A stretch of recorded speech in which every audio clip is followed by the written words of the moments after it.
everybody. I'm Karen Hartglass. You're listening to another episode of It's All About Food.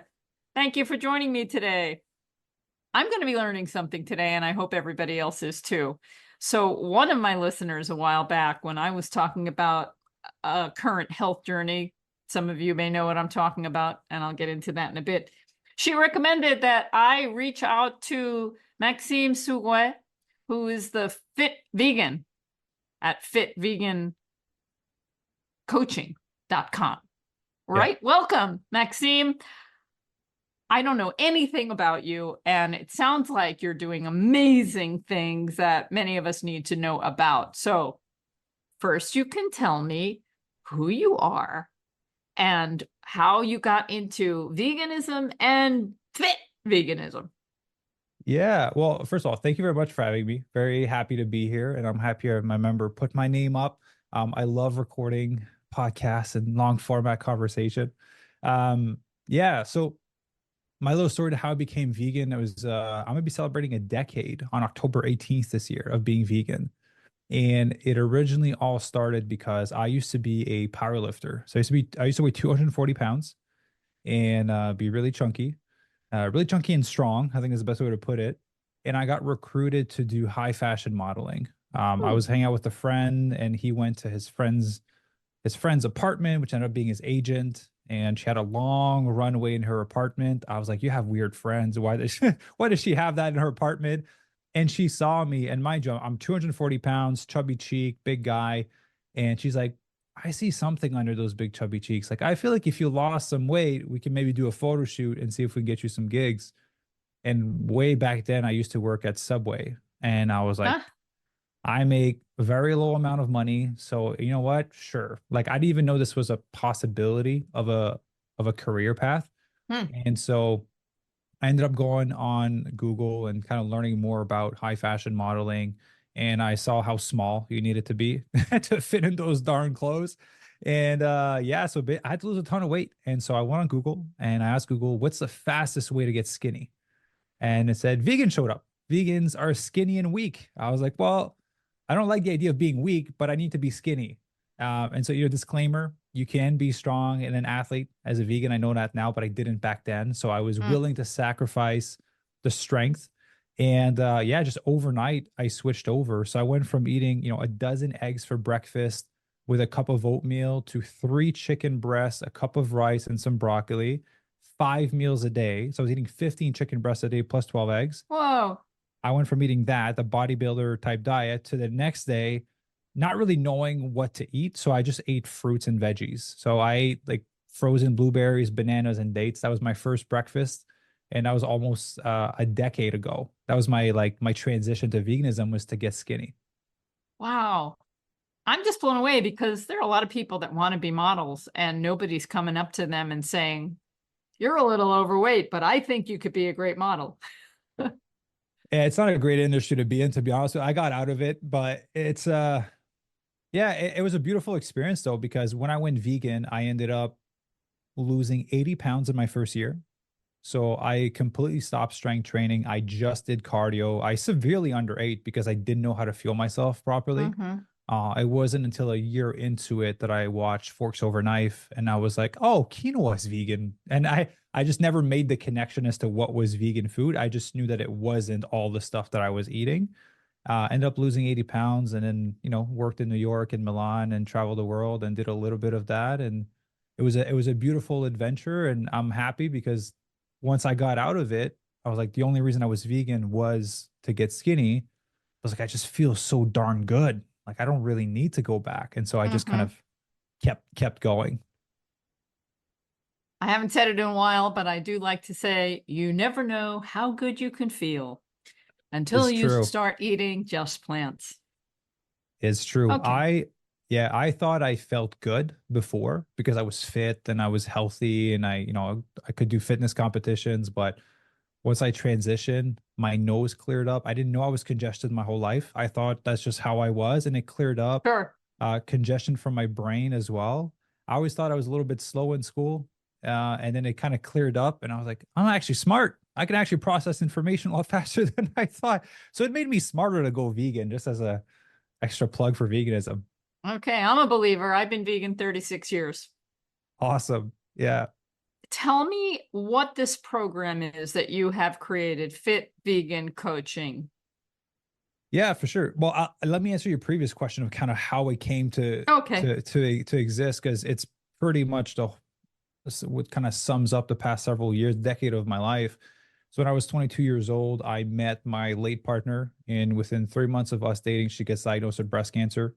And obviously I was already vegan at the time. And so I was like, hey, there's a lot of proof around veganism and, kind of helping with cancer and healing.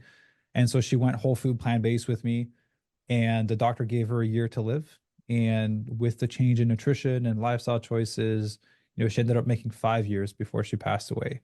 And she passed away about 3.5 years ago now.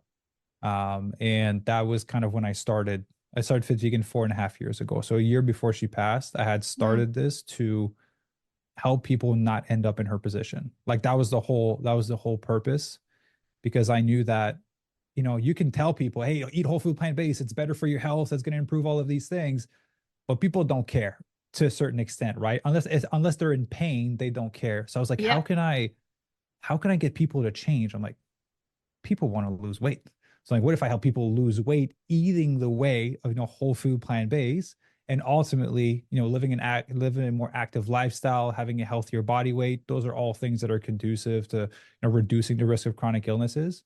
And that's kind of how Fit Vegan was born, was like, let me make people eat this way, but get them better. Well, first, I'm sorry you had to go through that, and I'm sorry you lost your partner.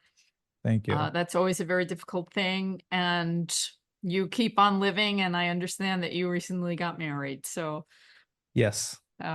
there's good things. Life is full of good and maybe not so good sometimes, but we make the Wild best of it. adventure. Yeah, and I just can't say enough how going through life as a vegan is probably the best way to go for so many Yeah. reasons. Yeah. Yeah. But not just Absolutely. vegan, but a healthy, fit vegan, right? Yes. Yeah, because especially nowadays, it's easier to be a junk food vegan, which, I know. when I went vegan, it was starting, but there wasn't as much like processed vegan junk food. You had to be whole foods, because that's all that was available back then. Well, we got creative 30, Oh 40 yeah. years ago. You know, Okay.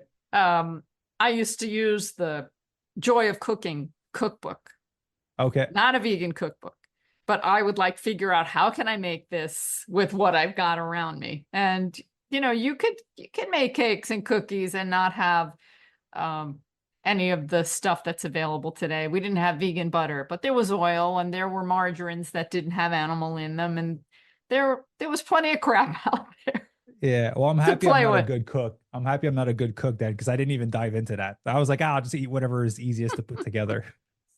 Yeah. Uh, so I'm a cancer survivor, just FYI. About 18 years ago, I Congratulations. had advanced ovarian cancer and I should be dead. Um, and I'm not. Yay. Yes. And I attribute a lot of that to my diet and Yeah. lifestyle. I've talked a lot about it, but I don't really focus on it anymore because it's so far away, which is great. But Yeah. the reason why one of my listeners recommended you is because I was talking recently about always having high cholesterol. Yeah. And it's kind of in my family. I don't like to lean into, oh, it's genetic, because that's kind of like an excuse.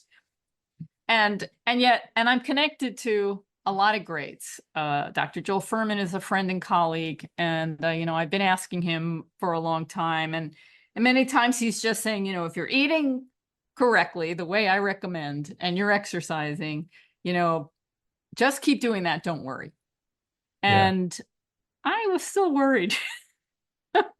And then I had some plaque tests. So I have no hard plaque in my CT score. It was 0, ideal. But in my carotid artery, I had 1 to 49% soft plaque, which was alarming.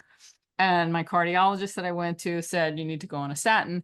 And then I went, okay, I gotta do something here. And I ended up, this is almost 2 months ago, not quite, maybe 7 weeks.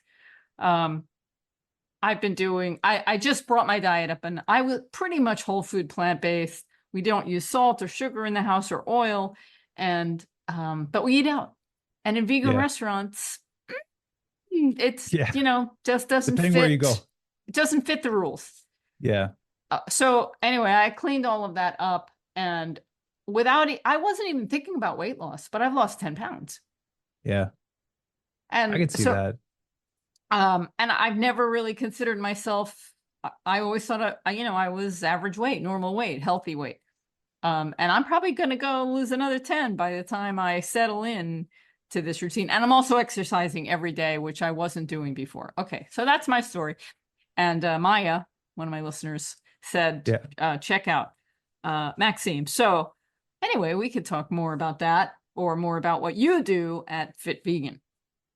Yeah, well, I can share a little bit of what we do. Again, I just want to make sure that everyone kind of gets an action step out of this conversation today, right? Because I feel so many people are obsessed with collecting information and doing nothing with it. And then they Yeah. wonder why their life doesn't change. And I'm like, you could have implemented one of those things 5 years ago and you'd be in a different spot right now. But basically, what we do is I created this to be a one-stop shop for a health team. So when you come in, you get a doctor, you get a nutritionist, and you get a trainer. And so we're going to be able to do some lab work. We'll do a DEXA scan. We'll do a fitness test. We'll identify if there's any, physical limitations and balances and things like that. And our team will build you a workout program and a nutrition plan, and we'll change it every month to make sure you don't plateau, and we'll hold you accountable along the way and do a lot of mindset coaching. To be honest, throughout the whole process is a big part of what we do, because if it was as simple as just getting the plan, most people would be super fit and healthy, right? But it's sticking to the thing that makes the thing work. And so, yeah, we hold people accountable, but they basically get a whole health team in one spot communicating to get the results, versus like having a doctor on one side, a nutritionist at another spot, a trainer at the gym. You'll never get these guys to communicate together. And Right. so I want to have, everything in one spot. It's hard to find trainers too, just That are anywhere vegan. that know anything about healthy vegan. Yeah. So we have our nutritionist is whole food plant based. So she's the one that does all of our nutrition, but all of our trainers are vegan as well. Yeah, that's a bonus. Yeah. And our doctor's vegan too. Never familiar with Dr. Laurie Marbus? I saw on your website, but I'm not familiar with this person. Oh, okay. She's awesome. Yeah. But she's vegan too. Yay for vegans. Now I watched your trailer on your website, and I think you were talking about how you customize for every individual. And Yeah. I like to say that we're all unique, and we all like to think that we're individual. Yeah. I step back a little bit. We just had a lunar eclipse last night, or partial, and it reminds me of how I'm just a speck in the grand scheme of things. And maybe Yeah. are we really that unique? But the plan that you give to everyone, is it really that unique, or are there like some key things that are the same for everybody?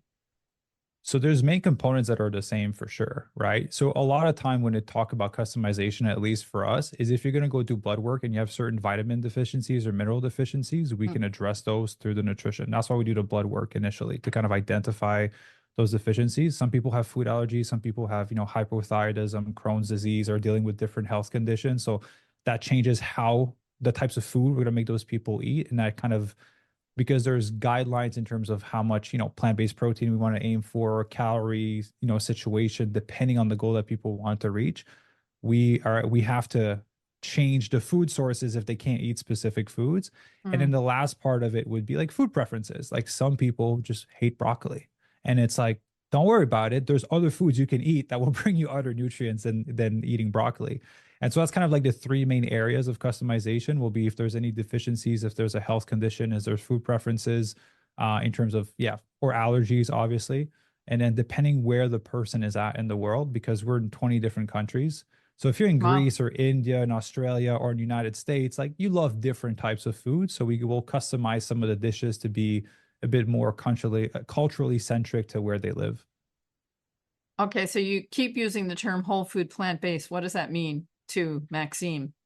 Yeah, so whole food plant-based, we include the tofu and the tempeh in there and natto. We don't use seitan. Seitan's not a part of that. We don't use fake meat, fake cheese, fake chicken, fake condiments or whatever it may be. Like the only two that would be more debatable, depending on who you ask, would be the tofu and the tempeh. But there's tremendous health benefits to soy, and so that's why we include it as a part of the food list. Cool. I love my tofu and tempeh. Yeah, good. Yeah, I just had some today. And what about salt, oil, and sugar? Yeah, so dependent on the situation, Mm, that would be my answer. So for the oil, like a lot of our recipes are without oil.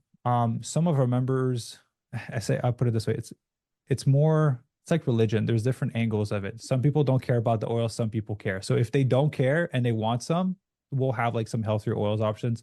Those that don't want it, there won't be oil in it. The sugar, for sure, there's no like fake sugar. It's from fruits, right? Because it's whole foods. mm, And then the salt is the one that's more on the debatable side, depending what their situation is. Because if there's someone that are physically training, especially if they're living in a warm climate, and they're eating whole food plant based, those electrolytes are going to get depleted real fast because they're not getting any through food, because usually people get it through processed food. And so we'll have people add salt to some of their meals if they're training for, like, again, we have people training for different things like a 5K, a half Ironman, a swimming thing, or depending on their training situation. Because mm. I actually had this conversation with Dr. Frank Sabadino on my show. Uh-huh. And I was like, if I don't like lick salt after a workout, I get dizzy and I'm going to feel like I'm going to faint because I trained so hard for like endurance events that I Okay. need that replenishment. And he was like, yeah, those are extreme situations where like salt is fine. But for the average person that's living like the Western American diet, like let's not add salt because you're probably consuming it in other formats. So it's very unique to the situation and the preference. Okay, I like that image of licking salt. Yeah, sometimes I literally have to. I'm like, I'm so dizzy and I feel like I'm gonna crash, and I just lick it and I'm like, okay, I get that muscle connection again. I can Wow. feel better. Yeah, it's a big Okay. difference. I actually get headaches if I go on long runs and I don't consume enough electrolytes after. And what about like, well, I don't know if you've done any tests or to see if anything works better than not, but celery juice or celery versus licking salt. Yeah, I've tried. I've tried to do like the whole. I have a juicer at the house. I've tried Uh-huh. to go down that road. Because Honestly, I have to celery drink, juice can be pretty salty. but I have to drink so much of it. So there's tests that you can do for your sweat rate. So to know how much sodium and electrolytes you lose when you sweat, Mm, I'm on the very high end. If I go for a run, my shirt, my hat, and my face is crispy. Like wow. I lose so much sodium through running.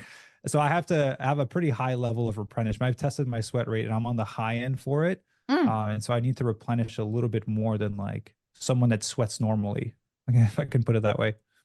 Okay, that's interesting. I love data, and it's amazing how much data we can collect about just about anything these days. It is. Yeah. Well, I used to compete in half Ironman. I've done over like 25 different triathlons. So I wanted to figure out and dial in my nutrition. And that's one thing that I was noticing is I was dizzy after a really intense long workout. And I calculated my sweat rate. And I was like, yeah, my collar of my shirt is crispy after I'm done. So obviously I lose a lot of sodium. Okay, let's move on from sweat. Yeah.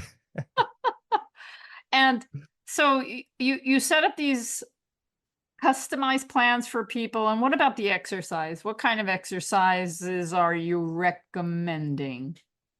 Yeah, for sure. So we put a big emphasis on strength training, just because that's going to be the most effective way to help increase bone density. Because we work with people between 45 and Mm, 75 for the most mm-hmm. part. So, there's a loss of lean muscle mass, a loss of bone density. So bone bearing activity tends to be the most beneficial, and you get that through the strength slash resistance training. And so, depending on if the person wants to exercise at the gym or if they want to exercise at home, we'll customize the workout based on the environment that they have access to and they feel comfortable with. Because some people are newer to this and they don't necessarily want to go to the gym, which is fine. We can build home workouts, and then we tailor to the equipment they have access to. Because if you're newer and you're exercising at home, you probably don't have like dumbbells and barbells and some of these things. So minimum we like to have is some resistance band, like $10 on Amazon. It gets you Sure. started. And then the exercise selection will be dependent on what they want to work on if there's any imbalances. So when we do the DEXA scan, if there's like a pound more of muscle on your right leg and your right arm, well, you're probably using that side a little bit more. And so for giving you a workout, I can give you, for example, a squat, which will work both legs at the same time, or I can give you a split squat, which will work each leg individually. And so Oh, if your left leg is weaker, has less lean muscle mass, then we want to train it on its own. Because if you're doing an exercise with both feet at the same time, you're going to compensate with your stronger leg to do the what does movement, a right? split squat look like? It's the worst exercise that's on planet Earth. I don't know who invented it, but it's basically you have one of your legs on the chair and your front leg. You're basically doing a lunge, but your back leg is on a chair. Ah, Yeah. interesting. Okay. It's pure suffering, but it's great at isolating, the muscles for that leg versus kind of overcompensating with another muscle that's stronger. Yeah. And then if people had surgeries or Mm, any injuries, or we have people with like fused spines, hip replacement, knee replacement surgery. So we sure. have to kind of tailor the exercise around Oof. that. And because we work with people between 45 and 75, a few of them had some surgeries or some stuff happened throughout their life where we have to kind of work with it. So you mentioned the DEXA scan. Do you see these imbalances in the DEXA scan, right and left? Yeah, so if there's a lot more lean muscle mass on one side of the body, you can Hmm. tell that they're potentially using that side a little bit more than the other. Hmm. Okay. I've never had a good opinion of the DEXA scan, but I guess it has some value. Mm. There's like a water test you can do. So we use it for a few reasons, the DEXA scan. One is going to be to look at your bone densities. We have some data as to kind of where you're starting from. So we can Sure. look at the amount of body fat that you have as an initial starting point, the amount of lean muscle mass that you have, and then kind of identify imbalances, right? So obviously, I'm sure there's tools out there in the world that are potentially more accurate, but that cost way more to kind of do these tests. And so they're just a good point of reference to have. And if we reuse the same tool to measure in 6 months from now, we can compare the data and it actually be accurate with the differences versus using like $100 scale at the beginning and doing a DEXA scan at the end. Like we won't really have accurate data. Sure. I get it. Yeah. More data is better. Yeah. With the same tool of measurement. That's what people start with a scale and end up with another scale at the end. I'm like, that changes things a little bit. Interesting. You're all over the world, which is really fascinating to me. You're customizing with people's diets and cultures. How many people have you coached or had in your program so far? A lot. Yeah, we're just over 800 people that we've helped transform so far in the past 4.5 years. Have you calculated a total weight loss? No, I haven't. I should probably just ask my assistant to do it. I don't want to do it. It'll take way too long. But a lot of weight for sure. Yeah, I've just seen a few other programs that are focusing just on weight loss and not on being fit, have Yeah. advertised how many pounds people have lost total. It's Yeah, we're more kind of like a fun number. body recomposition oriented, just because weight loss is one thing. I could make you lose 10 pounds of muscle, and technically that counts as weight loss, right? And so we put more of an emphasis on like shifting the body composition. So increasing the amount of lean muscle mass and decreasing the amount of body fat. So maybe you drop, 10 pounds on the scale, but you put on 5 pounds of muscle, which technically, it'll offset the weight loss basically because you've put on lean muscle. I remember hearing once muscle weighs more than fat. Oh yeah, it does. If you see this little blob right there, that's 5 pounds of fat. And it's pretty significant. I'm still waiting for my 5 pound of muscle. I haven't gotten yet, but it's maybe a quarter of the size. Uh-huh. There's a significant difference for the muscle to kind of fat ratio. Right. So it's not always about whether you're losing weight or how much you weigh, but how you look and how you feel.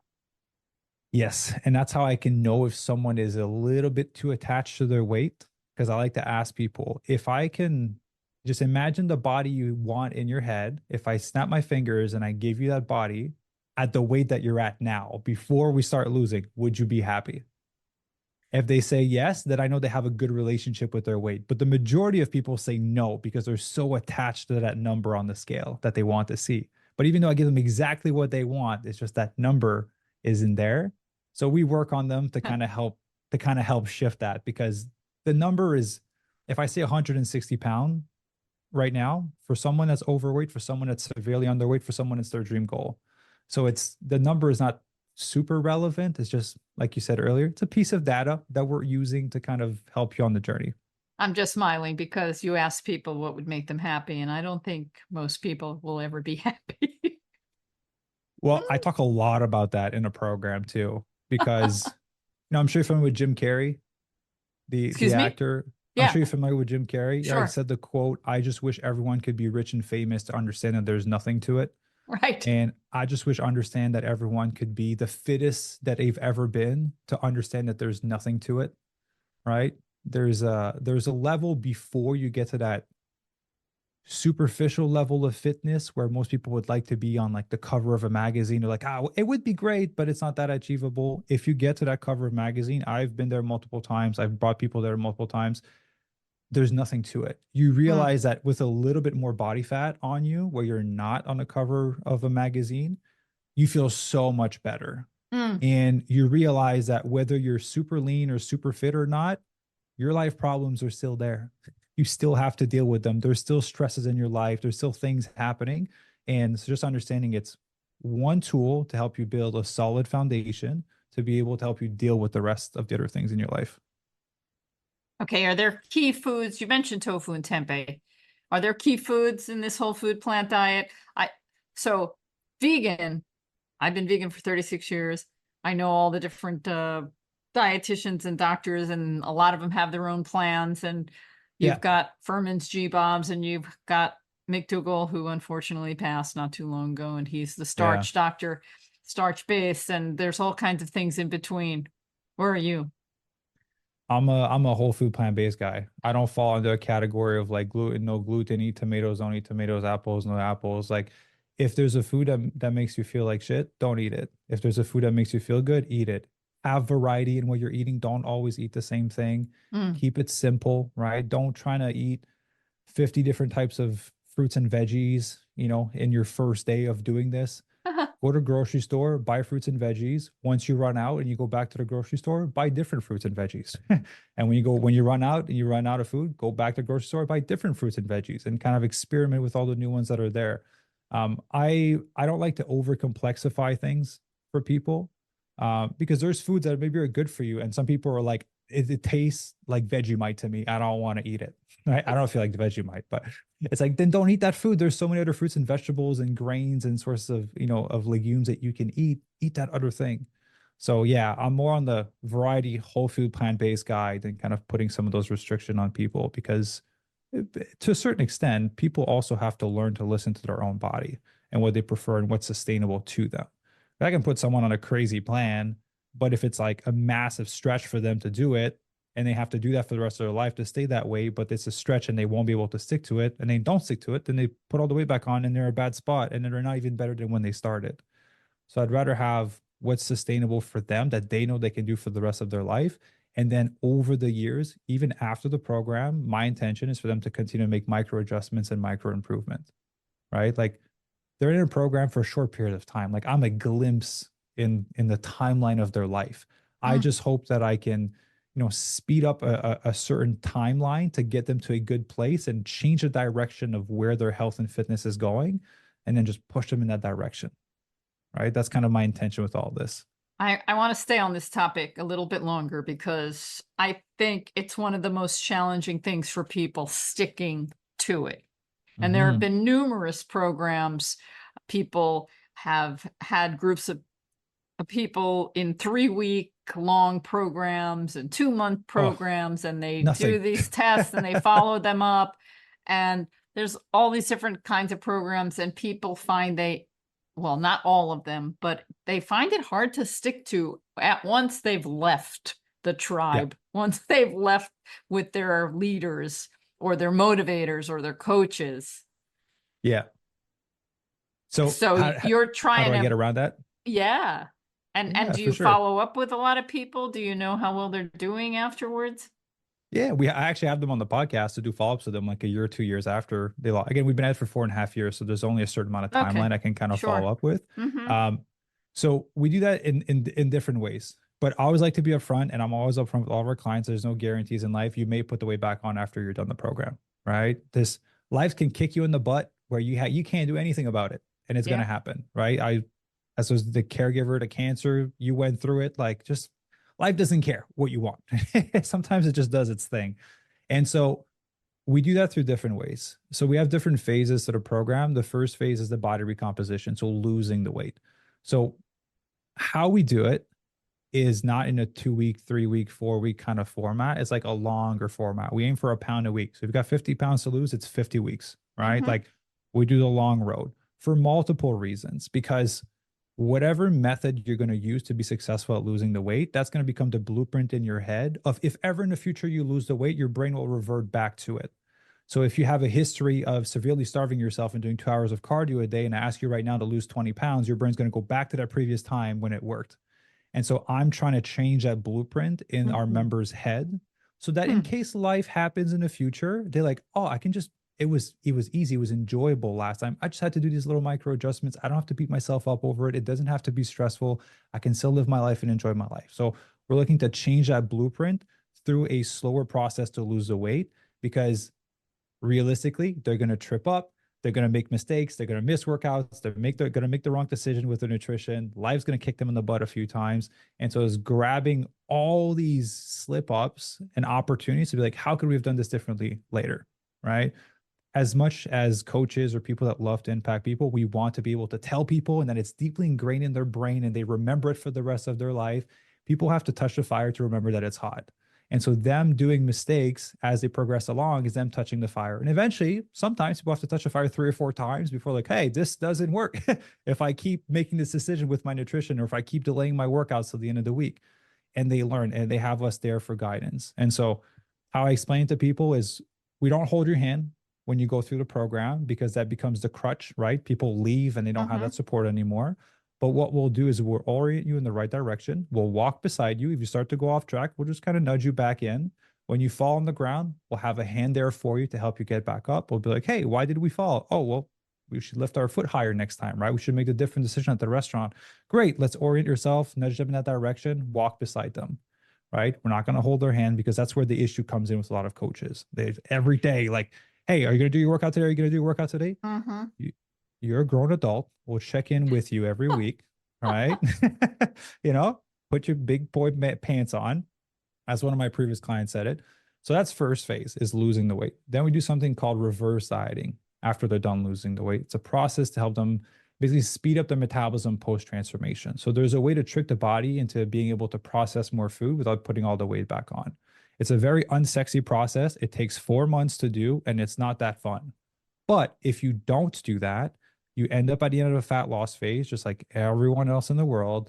You're eating like a bird, you're over exercising. And then they're like, great, you look phenomenal. Go out into the world. And you're like, how do I not eat this little and not exercise this much? I can't do this for the rest of my life. And so what we do is we slowly reintroduce more food to people's daily nutrition and allow their body to adjust to it. And then we slowly decrease their exercise, because the body's an adaptation machine. It learns to process the food and do less exercise to maintain the weight. So on average, we can add 800 to 1,000 calories in addition to what they were eating at the end of their fat loss phase to maintain the weight that they lost. So if they lost 20 pounds, 40 pounds, 60 pounds, 70 pounds, they're able to keep that weight loss and basically eat more food to maintain their new body. So what that does is that, again, doesn't guarantee that they won't put the weight back on for the rest of their life, because you can turn around and go eat a bunch of vegan donuts every day and stop exercising and you'll put weight back on. But what it does is you get to eat all of this food. Your body gets to process all of this to maintain where you're at.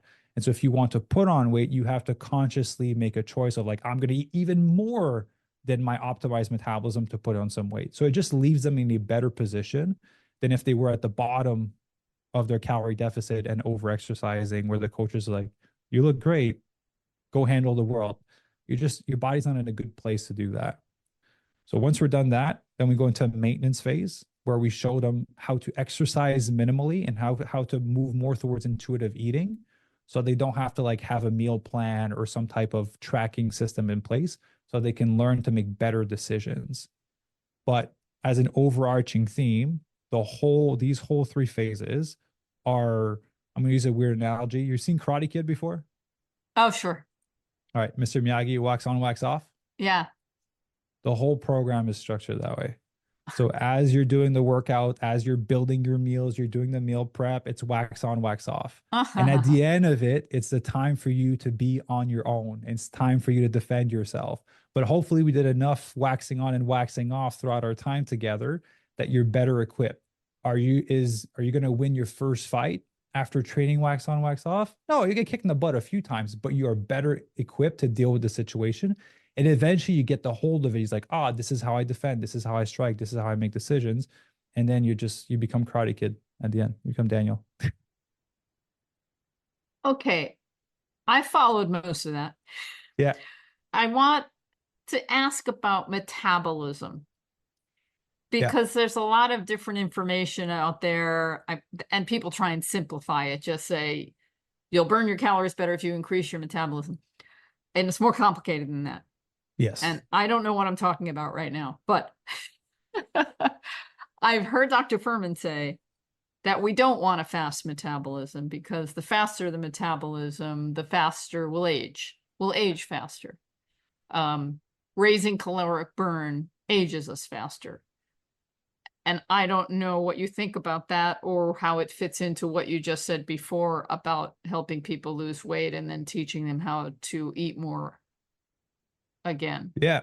Great question. So I'll be honest with you, this is the first time that I hear that, but it would theoretically make sense because the only way that I would see it make sense is because theoretically your body's putting in more effort to digest more food, and that usage of digesting that additional amount of food over a period of 40 years would be more work for your body.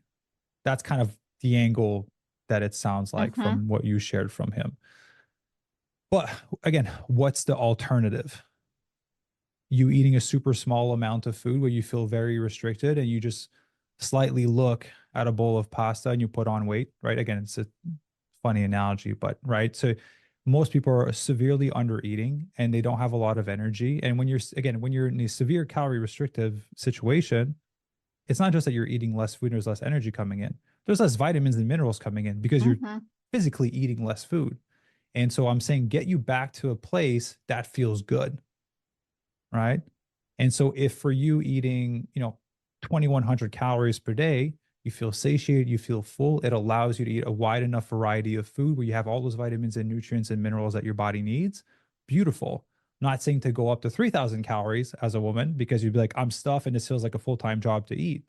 So I'm saying let's bring you back up to a maintenance level that will be sustainable for you, if that makes sense. Like I'm not trying to stretch it to the most that we can. I'm trying to bring you to a good spot where you're like, I can eat this amount of food. This feels good. I'm not hungry. I'm satiated and I have energy. Again, as I mentioned in my personal journey, I wasn't doing this to lose weight. And like I said, I just lost like almost 10 pounds. And I'm never hungry. I'm always feeling full because all of my food is full of fiber and there's no extra calories from oil. And I don't know. It's just been, I'm blown away, frankly, how it worked because it's just been magical. Like, oh my God, the scale just keeps going down. And I know it's not accurate on my scale, but percent body weight fat is also going down. But it's amazing. And I guess there is a certain degree of caloric restriction in what I'm doing because the food is so voluminous with fiber. I can't eat more. But it works. That's all I can say. Yeah, but there's two core concepts behind that. And I had those conversations with multiple of the big doctors in the industry, and they agree with me. Basically, they can't debate the truth that I'm about to share. You have to be in a deficit to lose weight, right? If you maintain at 2,000, you can't eat 3,000 and lose weight. So it's not going to happen, right? So you have to be in a deficit. So if you're losing weight, by default, you're in a deficit because you're losing weight. Because you're eating whole food plant-based and it's so high in fiber and vitamins and nutrients, and those receptors are filled and your stomach isn't filled, it causes you to eat less because you feel full on less calorie because the food you're eating is very low in calorie. The other component is that your stomach can stretch and shrink also. And that's a thing that some people have to consider because if they have years of trying to lose weight, what happens is when you eat less, and especially you've jumped on all of those shit trends that are not whole food plant-based and rich in fiber, it doesn't take as much space in your stomach. So your stomach shrinks. And so when you go to whole food plant-based, you'll eat a little bit of fiber and your stomach is this big and you're like, I feel so full, but you're eating like 900 calories a Nothing. day. Right. So Exactly. you're So this bloated and you're gassy and yeah, exactly. But you're severely under eating. It's like, I don't have energy. I'm losing my hair. And there's all these things that we hear. But the good thing is, point. the stomach can stretch to handle more food, right? To the point where you see people that are 600 pounds eating 10,000 calories. Like your stomach can stretch. It has the ability to do so.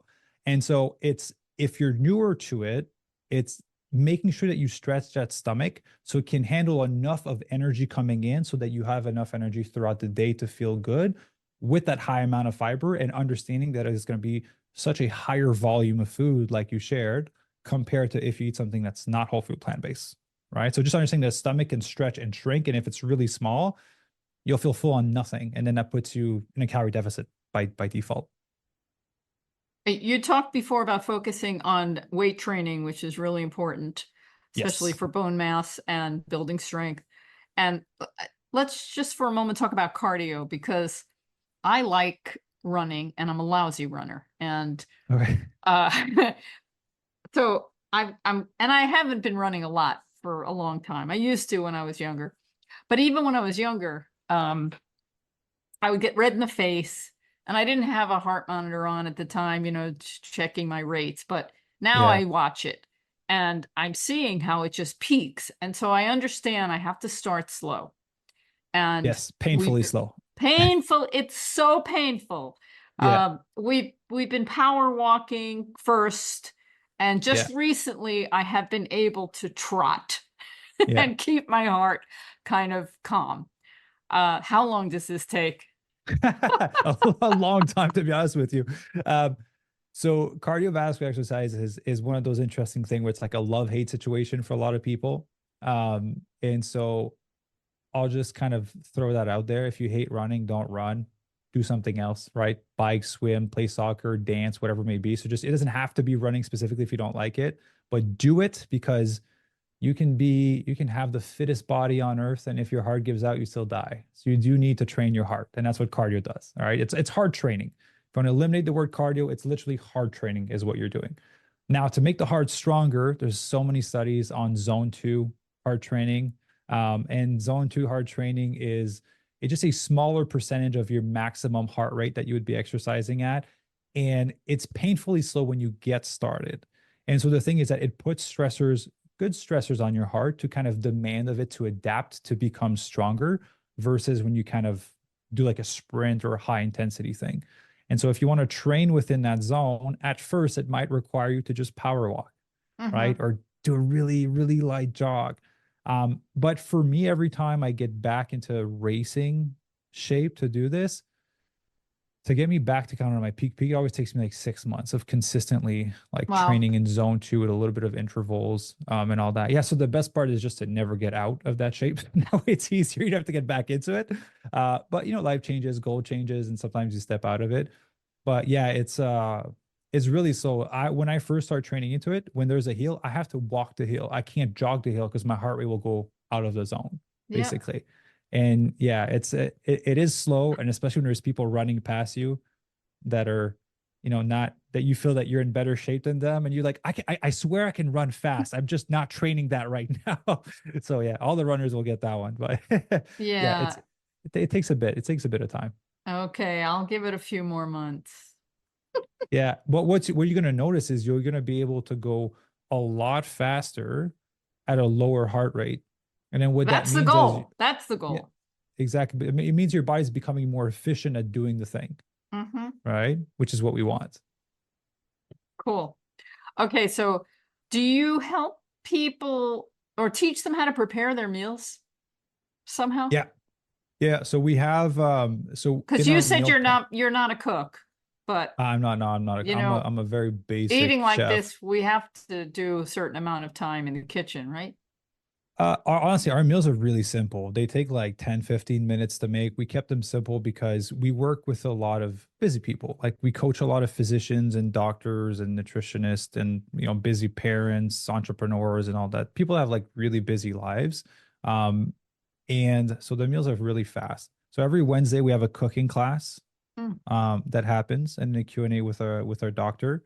And we also have like this little recipe sheet per recipe, and it literally tells you the portions and the ingredients. And we've had like kids from our clients do the recipe. Like that's how simple some of the recipes are. We can go complex too, but for the most part, they're really simple. Like I don't want to make the barrier to entry so high that people get discouraged by it. Well, I think eating simply is probably healthier, but some people might get bored. Oh, we have more complex recipes if they want some.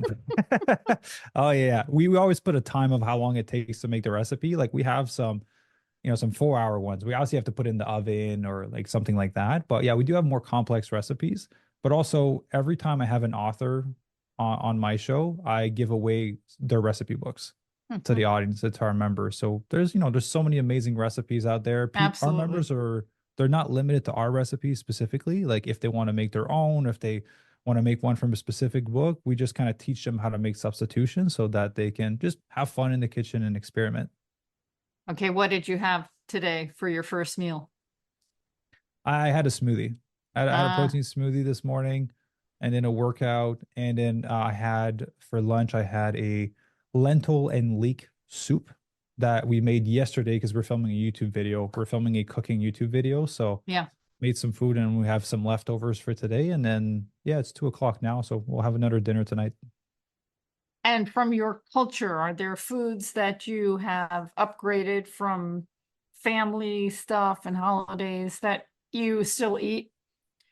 Not really, because I grew up in Quebec, Canada. So poutine and pizza is kind of like iconic. And so, no, because again, we don't really use fake vegan cheese and making Yeah. a whole food plant-based squeaky vegan cheese, because that's what it's in poutine. I haven't been able to kind of find a recipe to make that the same. And so I just eat simple whole food plant-based meals. I'm okay with living without poutine. I've had so much when I was a kid. I'm fine with it. Okay. Yeah, it's been that for me in my vegan journey, I have enjoyed figuring out how to make things that aren't vegan with the substitutions. And then as I try and be healthier or fit, the challenge is higher, but I'm still working at it. I like cooking and I like creating and I like figuring out how I can make all the things that I love and still meet all of my rules. It's a work in Yeah. progress. Yeah, but always is. That will never stop because once you'll get there, there'll be something else, right? That's the beauty of life. Is this expensive? Yes, we are expensive. I always like to be upfront. It's a pretty premium product, just because you get a doctor, a nutritionist, and a trainer in one spot. All right. So by no means are we considered cheap. The majority of people we work with are, executives, CEOs, physicians, doctors, nurse practitioners. So yeah, we're a little bit more on the high end side just because it includes all of your blood work, it includes all of your DEXA scan, it includes everything from the doctor. Like there's no additional costs once you come into it. Besides your food, obviously, we don't include the food bill. You do have to buy your own food because that'd be a logistical nightmare. We try to do it at one point, then it was just to buy everyone's groceries. Sure. Yeah, Well, I'm thinking for many people, an investment like that is more motivation to stick to it. absolutely. That's how I make my decisions. If I want to do something, I invest a significant chunk in it so that I do it. If not, if it's free, I'm not going to do it. That's how I, at least I function. Yeah, it's true. If here's the thing, if free stuff worked, you just go on Google and do Google a workout program and a meal plan and stick to it, you'll get some great results. All right. Eventually you'll plateau and you'll kind of have to change things. But if free worked, go online. You don't have to come to me. Go online. I'm always upfront about that. Yeah. And also, to be fair, in the back end, it does allow me to donate more to cancer patients every month. Just because I was in a position where I made $12,000 a year, but I was spending $7,000 a month on cancer treatments and organic food for my late Mhm. partner. And donations really helped us tremendously during that time of our life. And so every month I donate to cancer patients directly. I don't go through an organization. I know it's not a write-off, but I just want them to have all the funds. And just for them to know that, someone cares and to help them as a surprise that, someone out there is looking out for them. That is a beautiful thing. And I just want to echo that as a cancer survivor. I was diagnosed in 2006. This was before Facebook. This was before GoFundMe's. This was Yeah. before social media was out there where you could really amplify your message or your need. Yeah. I was fortunate where I had friends and family members who just helped me financially, and it made all the difference, because when you're trying to find the best methods to cure yourself, and it's not just one thing, it's the right Yeah. doctors, it's the right diet, it's the right attitude, it's addressing emotional issues, physical issues. Money is the least thing you want to Yeah. You want add to to be your list of stress worries. free. You want to be stress free to heal, but you're stressing about money, which is counterproductive. That's what we experience on our side. Yeah, well, thank you for that. Well, I've Yeah. enjoyed this conversation, Maxime, and I think I might have learned some things. Well, good. If you did, I enjoyed this conversation as well. And yeah, I just like I always like to leave people with this. I always like to leave people with two things. Whatever you think is worth it is not worth it. I always tell people, it's like, but I really can't give up meat or chicken, or I can't give Uh, up this processed food or blah blah blah. Like, and I don't have to tell you this because you know this, but yeah, once you get diagnosed or you get sick, like you don't care about anything besides going back to a baseline of health and feeling normal. And again, I didn't get to experience it personally. I just got to witness it firsthand 24/7 for almost 5 years. And that was enough for me to learn the lesson of like, yeah, whatever you think is worth it is absolutely not worth it. And then the other thing is, through all of your previous episodes and this episode here that people are listening to, there's so much information that can change your life. And so I always invite people, like, grab one thing, just like one thing that you learn, and implement it within the next 24 hours. Because if not, it's just, yeah, it's cool shit, that you're going to go tell your friends that it sounds really cool, but your life is going to be the same. Your health is going to be the same. Your fitness is going to be the same. And life-changing things come from doing the thing, but there's a lot of people talking about the thing instead of doing the thing. that's right. You gotta wanna. Exactly. Yeah.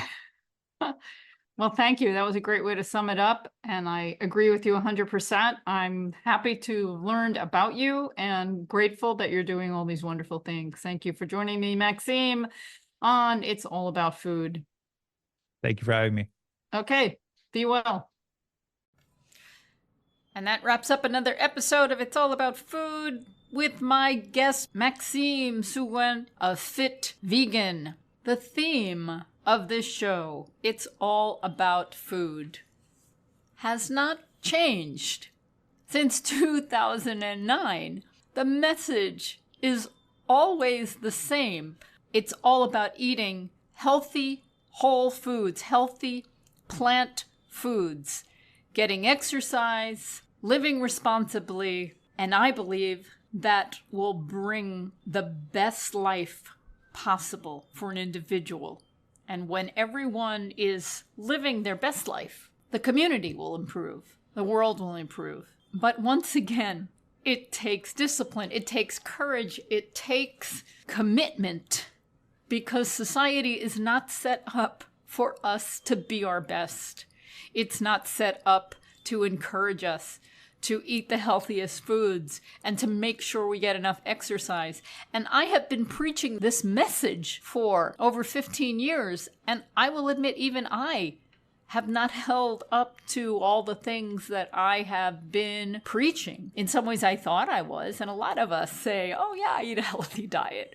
But we don't. I was, but not enough for my body's needs. And I acknowledge that now. And it's different for everyone to have the motivation to do what we really want to do. I think I always wanted to do what I'm doing now. Commitment to regular, daily exercise. Exercise that's good for me, with intensity, that strengthens my heart and works my whole body. My body wants to do this now. Now that I'm finally doing it on a daily basis, it's getting to be, I don't want to say an addiction, but it's getting to be a habit with reward, physical and mental reward. So I want to go and do it. And because I'm doing something that is not painful, not difficult. I started with power walking, and at first I wasn't walking as fast as I'm walking now. And now we naturally walk at a really quick clip. And as I mentioned, I've started to regularly run. I like running. Some people may not, but I never run at a pace that's painful or difficult. I run at a pace that's pleasurable. And I'm hoping, as my heart strengthens, that I can quicken my pace. But that's not important. I'm not about winning a marathon or a race. I want to be healthier. I want to feel the best that I possibly can feel. And when it comes to this food, I can't speak for everyone. But from my point of view, I am so satisfied. I am not counting calories per se. I am just eating the foods that I know are good for me. And okay, maybe it's easier for me because I've been cooking a long time. I know how to prepare food. I know how to make food taste healthy. And I have a particular, I have a particular desire, or I get pleasure out of creating. And I'm always thinking about, what can I make that will taste good? Or what can I make with dishes that have always been familiar that I enjoy, but make it to fit the new rules, salt, oil, and sugar-free. Now, it just feels so right. So I get up in the morning, I have some regular activities that I like to do. Then we sit down and have our breakfast, and it can be a big bowl of many, many fruits with flax seeds, ground flax seeds. Sometimes I'll splurge and make my buckwheat crepes. I'll have a big, giant, underlined, huge green smoothie with all kinds of good things in it. I mix it up, but it's satisfying. It keeps me going. And then after a morning exercise, by the time we're done and it's afternoon and it's kind of ready for lunchtime, I have a healthy appetite. I'm ready to eat. And then once again, I eat the right foods. And as I mentioned, I like to prepare a soup for the week so that if I don't have time, that's just there for when I'm ready and I'm hungry. The big salad of the day might happen around lunch. It might happen closer to dinner time. But I always come to the meal with a healthy appetite. I'm ready to eat. Everything tastes good. And I think food tastes better when you're hungry.